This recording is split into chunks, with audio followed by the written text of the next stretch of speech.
You know nothing, Jon Snow. You have to go back, bitch. Got a theory, could be funny. Say that. You never say thank C'est pas faux. you. That's what the money is for. C'est bon, Loulou? The danger. I am the one who knocks. I think that I may be the voice of my generation. Bonjour tout le monde et bienvenue dans PIC TV, le podcast qui décortique les tendances et l'actualité des séries. Je m'appelle Anaïs Bordage et je suis en studio avec la Yin de mon Yang, la Willow de ma Buffy, la Scully de mon Mulder, Marie Telling. Salut Marie. Salut Anaïs. Nous sommes toutes les deux journalistes et fondatrices de la newsletter PIC TV disponible sur slate.fr et tous les 15 jours, nous mettons ici à profit les milliards d'heures passées devant notre télévision pour vous guider dans le monde de plus en plus vaste et déroutant des séries télé. Aujourd'hui, dans PIC TV, on s'intéresse à Donald Trump, comment l'élection du président américain a impacté l'univers des séries. Mais avant ça, le PIC de la semaine. À chaque épisode, on vous parle de notre pic d'émotion, de colère ou de chaleur, bref, ce qui nous a le plus plu, ému ou déçu cette semaine. Les Emmy Awards, qui récompensent les meilleures séries de l'année, ont eu lieu ce dimanche soir à Los Angeles. Et Marie, je crois que tu as eu une très bonne surprise. Oui, c'est mon pic de bonheur. C'était pas vraiment une surprise parce que c'est dans l'ordre des choses, mais c'est vrai que les Emmy nous ont habitués à bien pire. Et cette fois, ils ont récompensé ma série préférée de l'année et peut-être ma série préférée de tous les temps, Fleabag, qui est une comédie britannique par Phoebe Waller-Bridge, qui raconte l'histoire d'une jeune londonienne un peu paumée. Et ils ont obtenu hier 4 récompenses. Enfin, ils ont tout raflé dans la catégorie comédie, en fait. Meilleure comédie, meilleure actrice, meilleure réalisation et meilleur scénario. Donc ça fait très très plaisir. Donc on vous encourage à regarder Fleabag, qui est disponible sur Amazon Prime Video. C'est vraiment une super série. Pour ma part, mon pic, c'est un pic d'émotion. Encore une fois, lors de la cérémonie des Emmy Awards, il y a un prix qui m'a particulièrement touchée. C'est le prix du meilleur acteur pour une mini-série qui a été attribué à Jharrel Jerome. Il joue en fait dans la série Dans leur regard, ou When They See Us en anglais, qui est disponible sur Netflix. Et ça raconte une histoire vraie dans les années 90 de 5 jeunes adolescents afro-américains qui ont été accusés à tort d'un viol et qui ont fait de la prison alors qu'ils étaient innocents. Et donc Jharrel Jerome est vraiment sublime dans ce rôle. Je pense que c'est la performance de l'année. En plus, dans une série qui était très politique et qui était très très très importante, donc je suis super contente qu'elle ait été récompensée. Le thème de PIC TV cette semaine, c'est la politique dans les séries.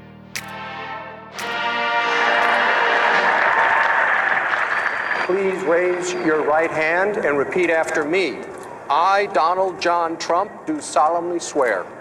I, Donald John Trump, do solemnly swear. That I will faithfully execute. That I will faithfully execute. The office of President of the... Dans la scène que vous venez d'entendre, Diane Lockhart, l'héroïne de The Good Fight, regarde Donald Trump être investi président des États-Unis. Abasourdie, elle éteint sa télé et jette la télécommande par terre. C'est la toute première scène de cette série diffusée sur Amazon Prime qui a démarré moins d'un mois après le début de la présidence Trump. Marie, est-ce que tu peux nous rappeler rapidement ce que c'est The Good Fight ? Alors The Good Fight, c'est un spin-off en fait de la série The Good Wife, qui est une série qui a duré pendant, je crois, 7 saisons. Qui est une série procédurale. Les deux sont des séries procédurales, en fait. Une série procédurale, pour rappeler ce que c'est une série où toutes les semaines, il y a une intrigue différente. Et là, ça se situe dans le milieu légal, dans le milieu d'un cabinet d'avocats, en fait, à Chicago. Dans The Good Fight, on retrouve Diane Lockhart, qui était un des personnages principaux de The Good Wife. C'est une avocate très connue de Chicago, qui là intègre un cabinet d'avocats à majorité afro-américain, qui est spécialiste des affaires de violence policière. En fait, on a donc la violence policière qui est abordée tout de suite dans la série, mais on a aussi les trolls sur Internet, on a l'affaire MeToo. Donc en fait, très rapidement, beaucoup de gens se sont accordés à dire que The Good Fight était devenue la série qui parlait le mieux de l'Amérique de Trump. Est-ce qu'on peut dire que c'est la série la plus politique de l'histoire de la télé ? Je dirais pas que c'est la série la plus politique de l'histoire de la télé américaine. On a toujours eu beaucoup de séries qui étaient en lien avec la politique aux États-Unis. On pense bien évidemment à The West Wing, qui était la série symptomatique de l'ère Bush, c'est-à-dire que pendant la présidence Bush, on avait une présidence qui était détestée de la gauche américaine, avec des politiques très conservatrices et un président qui était considéré comme pas un président intellectuel, disons, et avec des politiques très, très, très critiquées par la gauche américaine. Et on s'est retrouvé avec une série qui était un peu la version idéale d'une Maison Blanche de gauche, avec un président joué par Martin Sheen, qui est un président intellectuel, enfin, c'est le top de l'intellectuel parce qu'il a carrément un prix Nobel, qui en plus est très moral, et on a un gouvernement très optimiste, plein d'espoir et plein d'idéaux. À l'inverse de ça, sous Obama, qui pour le coup incarnait quand même un renouveau dans la politique américaine avec beaucoup d'optimisme et d'espoir, on s'est retrouvé avec une série comme VIP, qui est une série satirique, qui donc prend complètement le contrepoids de ça et qui décrit la politique américaine comme quelque chose de très... un univers très noir et très comique, mais de façon très satirique. Alors, on va en parler de VIP, mais je te propose tout d'abord d'écouter le générique.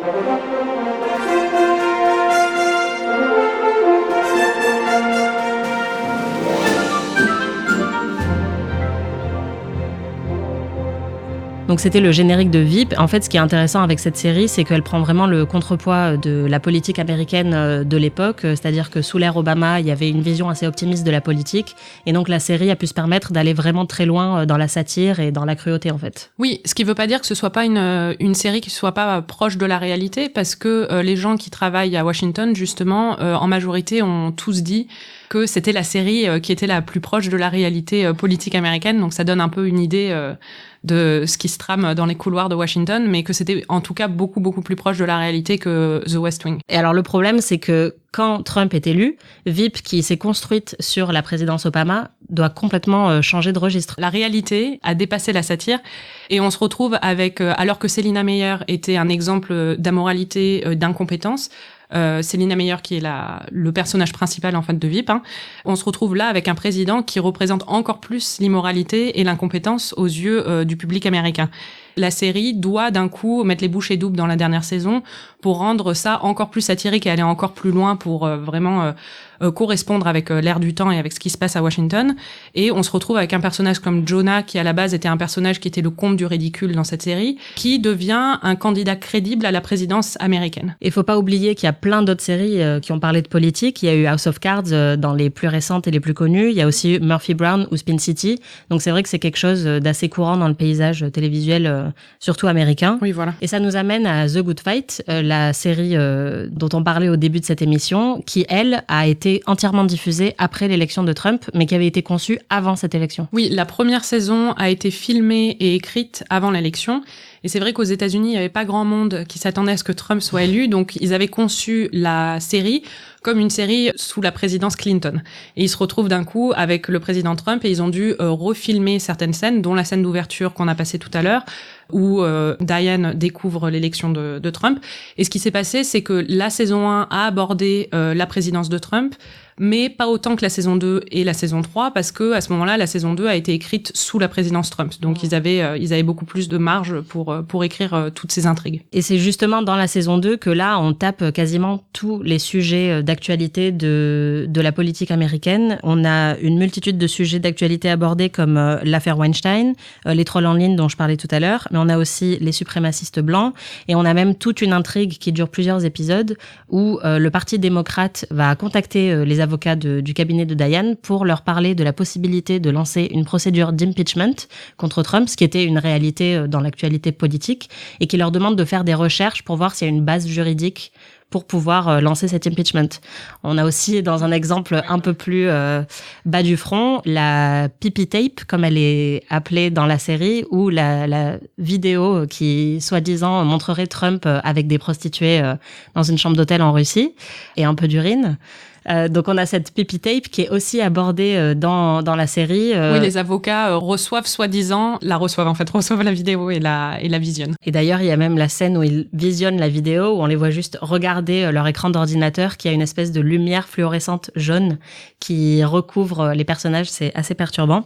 Donc on rentre dans le vif du sujet dans la saison 2, quoi. On a vraiment toutes les questions d'actualité qui sont traitées. Oui, il y a beaucoup de conversations entre les personnages qui sont des conversations idéologiques, et surtout on voit aussi l'impact de la présidence Trump sur la santé mentale des Américains. Et en particulier, on le voit avec le personnage de Diane, qui est une féministe de la vieille génération, qui est vraiment traumatisée par l'élection de Trump et qui pète de plus en plus les plombs en fait dans la saison 2, où elle commence à avoir des crises de fou rire, elle prend des hallucinogènes, elle se radicalise, elle couche avec un militant anti-Trump, elle parle d'avoir un flingue dans son tiroir. Bref, elle commence à sombrer dans une espèce de... Enfin, elle perd un peu les pédales, quoi. Et justement, on va entendre un extrait dans lequel Diane pète complètement un câble. En fait, elle dit qu'elle n'en peut plus de Trump et qu'elle ne sait plus distinguer le vrai du faux dans l'actualité. I've spent the last few months feeling fucking deranged. Like I'm living in some bad reality show. Going numb. all Trump all the time. What's real? What's fake? Et dans la saison 3, la série va encore plus loin. Le problème, c'est que c'est pas toujours réussi. Non, alors là, leur intérêt pour Trump et pour la présidence Trump aux États-Unis se transforme en obsession. On a de moins en moins d'intrigues au tribunal et de plus en plus, presque exclusivement des intrigues qui sont liées à Trump et à sa présidence, surtout aux divisions qui sont dans la société américaine à l'heure actuelle. Et chaque scène est transformée en occasion pour faire un discours didactique et moralisateur sur la réalité politique américaine actuelle. Et ils utilisent même des nouveaux formats et ils expérimentent avec de façon visuelle sur la façon de présenter l'intrigue, avec des chansons explicatives qui expliquent des notions politiques américaines et aussi plein de monologues face caméra. Tous ces changements au niveau du format, honnêtement, c'est un peu lourd. Et ça prouve que c'est vraiment un numéro d'équilibriste de parler avec autant de poignes de l'actualité sans tomber dans quelque chose qui n'a aucune subtilité. D'ailleurs, on a une scène, moi, qui m'a beaucoup marquée dans la saison 3. C'est un moment où plusieurs employés du cabinet d'avocats se retrouvent dans une émeute contre des militants néo-nazis. Et un des avocats se tourne vers la caméra et commence à faire un discours donc en brisant le 4e mur pour dire qu'il est vraiment temps de commencer à frapper des nazis. It's time to punch a few Nazis.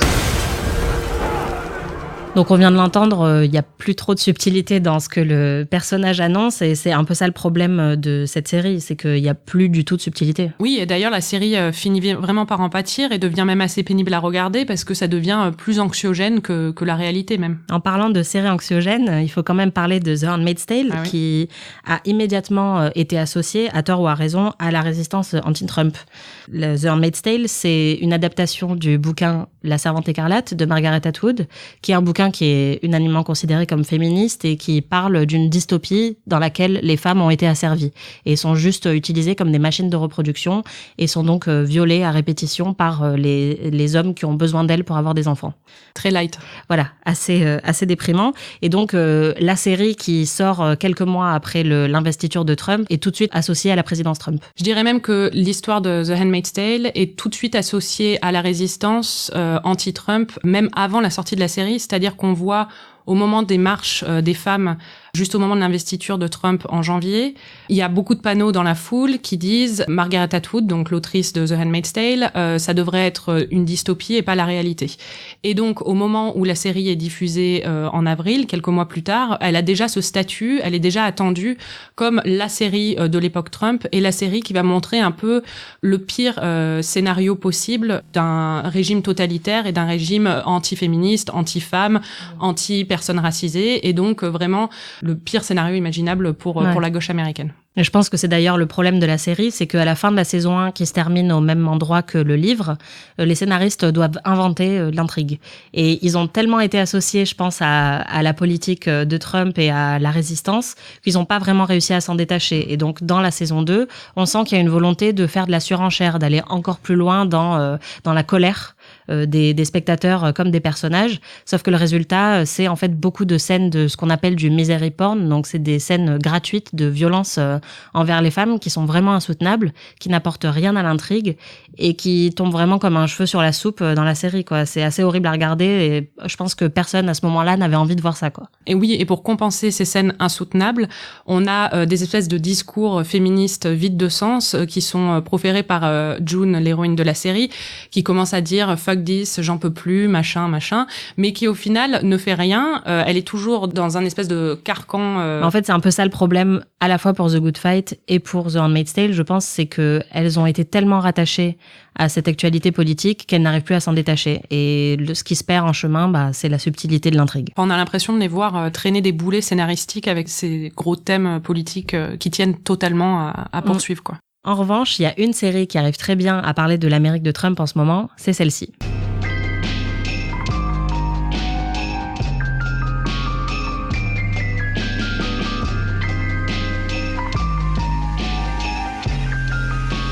Vous l'avez peut-être reconnu, c'était le générique de Succession. Le meilleur générique de l'histoire. Voilà, on adore, composé par Nicolas Britell. Succession, c'est une série de HBO qui est diffusée en France sur OCS, qui suit une famille de gens très riches, qui sont à la tête d'une entreprise de médias et dont tous les enfants se battent pour avoir la succession de la tête de l'entreprise une fois que le père décédera. Et de médias conservateurs, c'est fortement inspiré de Fox News aux États-Unis. Et d'ailleurs, on s'est un peu demandé quand la série est sortie si on avait envie de voir des conservateurs à l'écran alors que Trump venait d'être élu. Oui, parce que bon, les personnages, c'est des milliardaires new-yorkais, conservateurs, amoraux. Ça nous rappelait fortement Trump et on s'est demandé si on avait vraiment envie de voir ça alors qu'on le voyait déjà tous les jours à la télé et sur nos fils Twitter. Mais c'est vrai que la série réussit très bien en fait à créer un équilibre entre la satire et le drame. C'est hyper bien écrit, les personnages sont vraiment géniaux, c'est surtout très très drôle, tout en ayant en plus un espèce de vrais enjeux dramatiques. C'est ça qui fonctionne hyper bien en fait, c'est qu'il y a une espèce de catharsis quand on les regarde. Les personnages sont détestables, mais on adore les détester. Donc en fait, on peut projeter un peu toute notre haine et tout le malaise qu'on peut avoir face à l'actualité dans ces personnages-là qui ne demandent que ça. Oui, c'est ça. Et puis en plus, il y a plus que ça, c'est-à-dire qu'il y a aussi un commentaire sur la morale, le privilège et l'hypocrisie politique, avec un personnage par exemple comme Shiv, qui est la fille de la famille. C'est le seul personnage démocrate de la série. Et du coup, on l'aime beaucoup au début, on se dit qu'elle a les mêmes idées que nous.